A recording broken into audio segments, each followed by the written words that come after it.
Bon,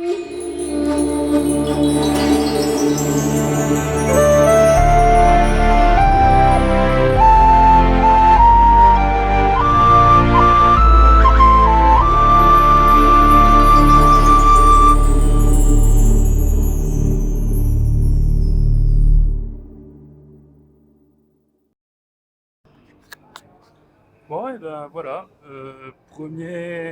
première sortie première sortie tout seul. Je vais direction le musée de l'or. Et là, je suis au centre commercial sur 7 étages de Bogota. Donc voilà, le voilà.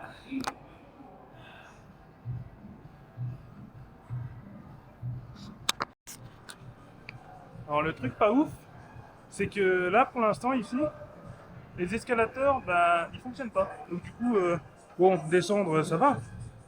Mais alors monter ça a été chiant, hein. 7 étages, je vous dis pas, hein. Donc là on est, avant d'aller au musée de l'or, on est dans un mercado. Après, il m'a l'air plus professionnel que artisanal. Mais voilà, je vais vous montrer un peu ça. Donc voilà, tac. Là, on peut voir les différents stands. C'est assez ressemblant à ce qui se fait généralement en Amérique latine, en fait. Donc voilà, tac. Euh, En Amérique latine, il y a généralement deux différents types de mercado. Donc, mercado professionnel. Bon, j'appelle ça comme ça parce que c'est ah, c'est la fin. C'est professionnel dans le sens où c'est des stands plutôt. Enfin, on sent que voilà, c'est des entreprises quoi. Et l'artisanal, bah c'est plus à l'arrache. C'est plus dans des genres de hangars ou alors même à l'air libre, couvert par des toiles ou des bâches. Bon là, par contre, il y a pas mal de stands fermés. Mais regardez, vous voyez, vous pouvez voir que c'est assez joli par contre. Avec les couleurs là différentes des étages. C'est pas mal, c'est pas mal. Mais voilà, c'est très professionnel. On est plus sur un centre commercial à proprement parler qu'un mercado quoi. Mais c'est sympa.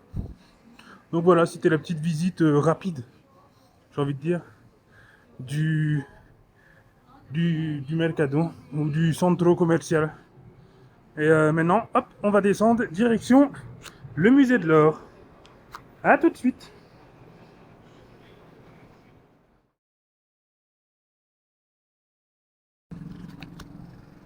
Alors, avant de passer au musée de l'or, je passe par la place de Bolivar. La Plaza de Bolivar, c'est la place principale de Bogota en fait. Et bah, elle mérite le coup d'être vue quand même. Et donc du coup, bah, c'est qui va en profiter, c'est vous. No, gracias. C'était quelqu'un qui me proposait de venir manger dans son resto en fait. C'est souvent qui qu'ils accostent les gens pour venir manger. Et donc, je disais, la place de Bolivar. Bah, elle est là. C'est vrai qu'elle est jolie, elle a son charme. Je vais vous montrer ça. Tac. Et voilà la place de Bolivar. Hop. On va mieux la voir après. Ah oui. Ah quand même. Effectivement, elle a son charme. Elle est pas moche. Hop. Et voilà. Elle est belle. Bon après, je vous avoue que durant le voyage, j'ai vu beaucoup plus beau, hein. Mais elle a son charme, elle a son charme. Donc là, il y a la cathédrale. Là, il me semble que c'est le palais présidentiel ou royal. Je sais pas si c'est un roi en fait. À moins que ça soit là-bas. Non, je crois que c'est là-bas en fait. Ouais, c'est là-bas. Et donc juste derrière moi, il me semble que c'est le palais de justice. Donc ici. Là. On va On va mieux le voir, je vais reculer. Oh là, tous les pigeons. Ah, il y a beaucoup de pigeons. Hein. Donc, le voilà. Voilà, palais de justice. Et alors attendez, c'est écrit quoi? Ouais, c'est ça. C'est le palais de justice et des armées en fait. Et donc voilà, le palais présidentiel ou palais royal. Et un joli monument, une statue au centre de la place. Hop, entouré de pigeons bien sûr. Sinon c'est pas drôle. Et voilà. Donc hop, un petit 360 degrés pour vous montrer la place de Bolivar. Et tac. Et voilà. Bon, moi je vous dis à tout de suite au musée de l'Or. Et voilà, j'arrive enfin devant le musée de l'Or. Avec une belle surprise qui m'attend devant. Je vous montre ça. Hop, des lamas. Des lamas. Voilà, il n'y a rien à dire de plus. On a des lamas. No, gracias. No, gracias. Et donc là, le musée de l'Or. En fait, la dame, elle me demandait si je voulais faire un tour en lama. Et donc, du coup, je lui ai dit non. Elle a insisté un peu. Je lui ai redit non. Et du coup, elle n'a pas insisté. Parce que, voilà, je sais que ce genre d'attrait touristique, ça coûte un peu cher. Donc voilà, je rentre dans le musée de l'Or. Voilà. Gracias. Ah, je me suis trompé d'entrée. On se retrouve tout de suite. Et donc voilà, là, on arrive. Alors, à de l'orfèvrerie, oh, je vais y arriver, de l'orfèvrerie, qui date de avant l'époque des colonies européennes. De toute façon, le musée est dédié à tout ce qui a été fait avant, avant les colonies, en fait. Ça retrace toute l'époque précolombienne. Et donc, c'est vraiment beau. Voilà. On a une belle pièce, là. C'est un genre de chien en or. C'est beau. Donc là, on a des statuettes qui ont été faites par les indigènes à l'époque, qui sont jolies. Ça, ça me fait un peu penser, un peu, je dis bien, aux Aztèques, mais avec aussi des ressemblances mayas, c'est assez drôle. Donc voilà. Donc il est indiqué en fait que toutes les pièces qui sont exposées ici appartiennent ben, au peuple colombien forcément, et ils datent donc de l'époque pré-colombienne. Et donc du coup, il y a la valeur attribuée aux pièces qui sont indiquées ici en fait est inestimable. Il y a pas de prix. C'est pour vous dire à quel point c'est précieux. Donc voilà, les différentes pièces. Là, c'est joli en fait. C'est des petites statues ouais, qui sont pas mal. Voilà.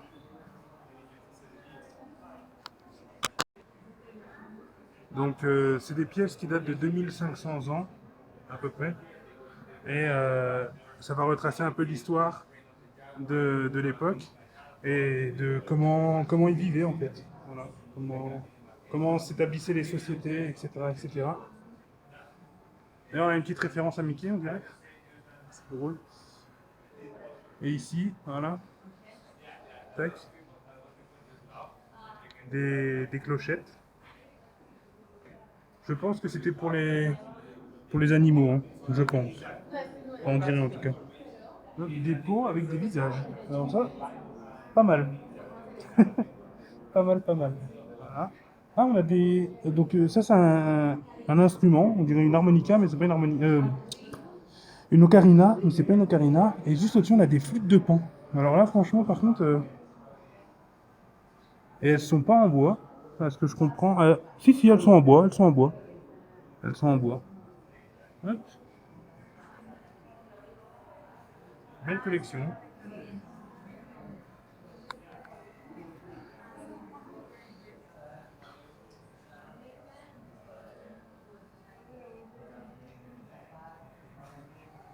Là, on a des genres de ressorts. C'est bizarre.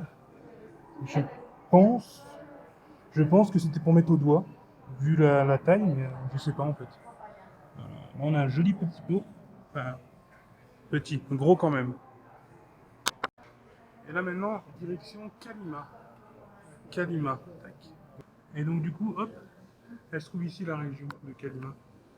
Tac. Donc on est Buenaventura, ok.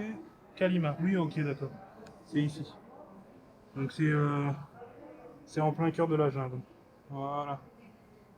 Et donc, oh, c'est joli. Je vous montre. Tac.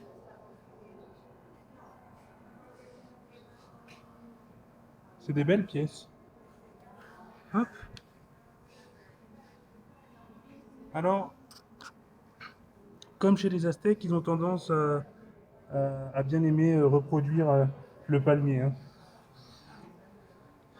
Ça, les Aztèques aussi sont du genre à faire ça. Alors, elles sont un peu creepy, mais c'est joli quand même. Là, on a un tapir ou un tatou. Non, un tatou. C'est joli.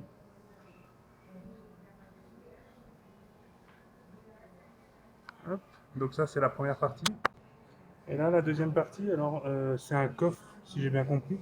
C'est un meuble. Un buffet à l'ancienne, voilà. Là. Et on a le couvercle ici. Tac. Voilà. C'est pas mal. Alors là, en fait, ils expliquent que la cocaïne, pour ses effets d'activation, enfin active, de superactivité, de concentration, de mémoire et pour parler, était utilisée par les chamans. Donc du coup, c'est des ustensiles ici qui servaient aux chamans pour travailler la coca en fait. Enfin, oui, c'est la coca, hein, c'est pas la cocaïne, c'est la feuille de coca.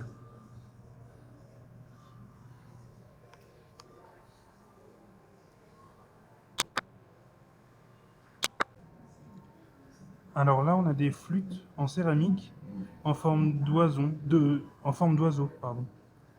Donc c'est joli, c'est vraiment beau. Et de nouveau, bah, comme d'habitude, hein, des petites statuettes en cuivre qui sont vraiment bien travaillées. Là, franchement, par contre, il n'y a rien à dire, hein. C'était vraiment, vraiment du beau, beau travail, hein. Je serais incapable de reproduire de telles choses.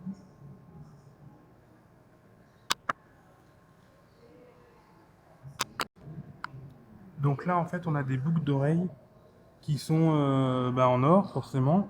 Et en fait, ils expliquent, juste au-dessus dans le texte, que c'est une métaphore à la notion de tricoter. Et ça s'observe souvent sur les boucles d'oreilles. Et on y voit en fait dans les formes, on a en fait l'impression que l'or a été tricoté. C'est vraiment fou. Et c'est ouais, c'est joli. Ça donne un effet super beau.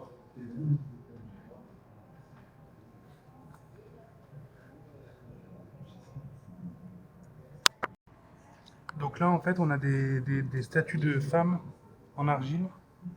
Et en fait, c'est expliqué en haut, là, qu'il y a... Pour... en fait, ouais. Il y avait de multiples femmes d'argile qui étaient déposées près des défunts comme symbole de la fertilité humaine et agricole. Et c'était nécessaire pour la stabilité du peuple, en fait. Donc voilà.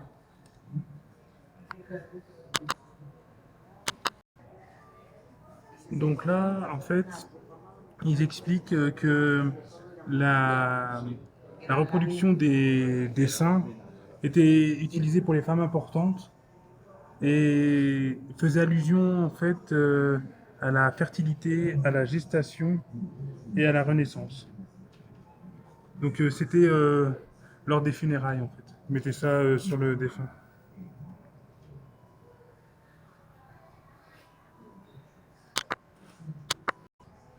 Alors là, ils expliquent en fait que les cérémonies funéraires réunissaient tout le monde, toute la communauté, et ils faisaient beaucoup de musique, de danse et de fêtes, afin que la renaissance du défunt dans un autre monde bah, se passe le mieux possible. Donc voilà, ils étaient très, Ils étaient très portés sur la Renaissance, en fait. Voilà. Donc là, en fait, il montre sur quoi dépendait l'économie de, comment, du peuple précolombien.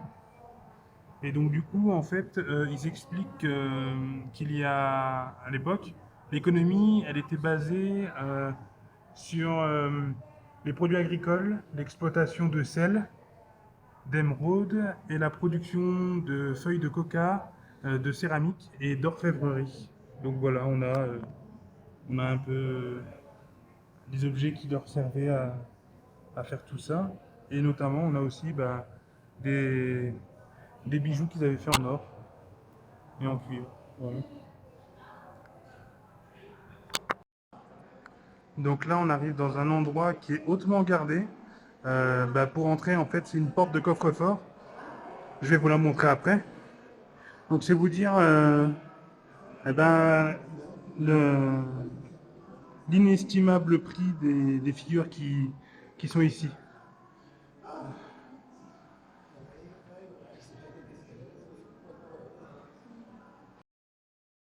Donc là, en fait, c'est expliqué que on est dans la chambre forte de, des pièces indigènes et ils ont une valeur ben, inestimable.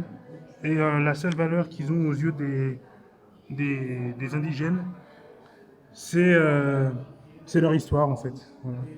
Donc c'est waouh, c'est chouette.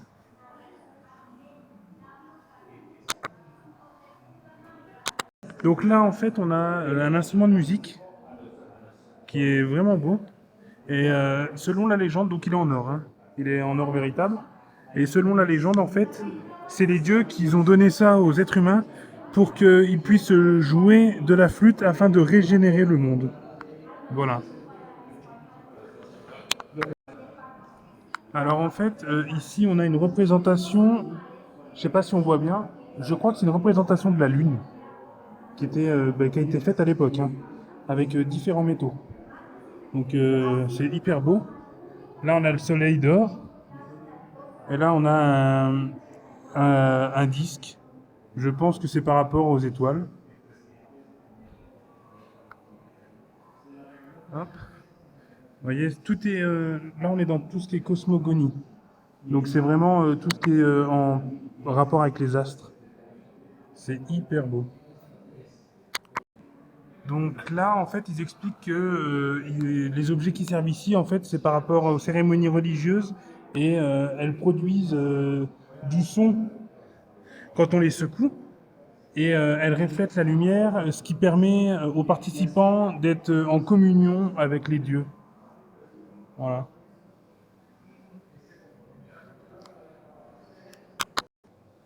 Alors cette statuette en or massif permettait aux chamans dans des cérémonies de faire en sorte que la femme garde son cycle naturel précieux. Donc je pense que c'est par rapport au cycle menstruel, mais elle est magnifique.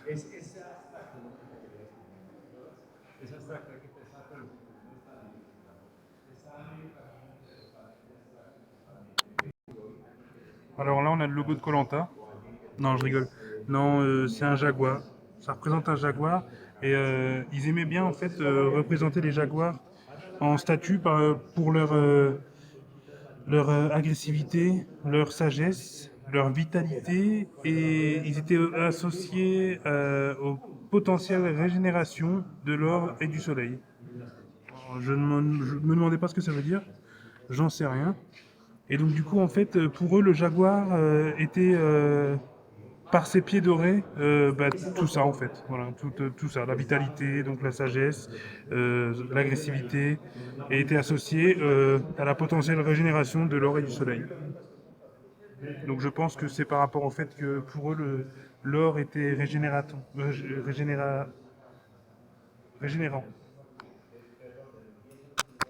Donc là, en fait, on a des récipients à chaud, donc pour la coca en fait. Ça permettait de consommer, enfin de préparer et de consommer la coca.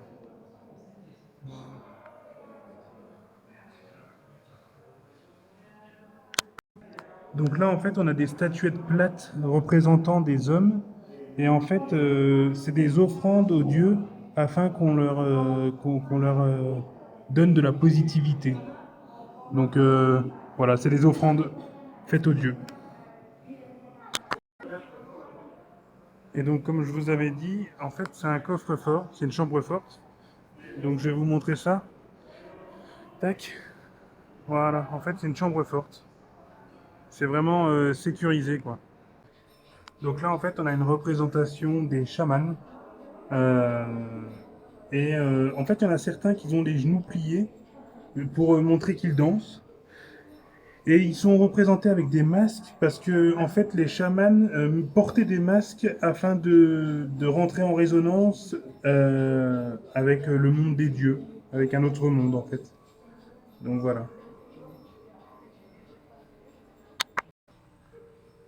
Là, on a une représentation des oiseaux. C'est des pendentifs. Et en fait, ça représente aussi les chamans qui prennent leur envol lorsqu'ils sont en transe. Et donc qui voyagent à travers différents mondes. Voilà.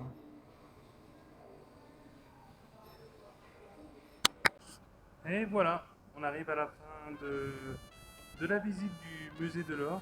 J'espère que ça vous a plu. Moi, j'ai pris un grand plaisir à visiter et à vous filmer tout ça.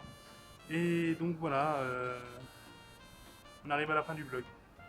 Prochain objectif, ben, le même en fait, toujours 1000 abonnés. J'espère qu'on va les atteindre assez vite. Et si on les atteint, comme je vous l'ai dit, c'est grâce à vous. N'hésitez pas donc à partager la vidéo autour de vous, à vous abonner à YouTube. Et je suis aussi présent, comme je l'ai dit, sur les réseaux TikTok, Instagram et Facebook, avec les liens en description.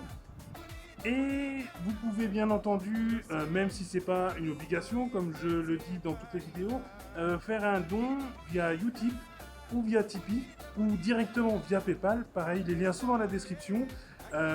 N'hésitez pas à aller visiter les pages Utip et Tipeee où j'explique un peu sur ma page pourquoi on serait amené à faire des dons. Après voilà, donc du coup c'est pas une obligation. Mais si vous souhaitez me soutenir dans mes projets, vous pouvez le faire, il n'y a pas de souci. Et moi, je vous dis donc à la prochaine vidéo qui sort vendredi prochain. Ciao!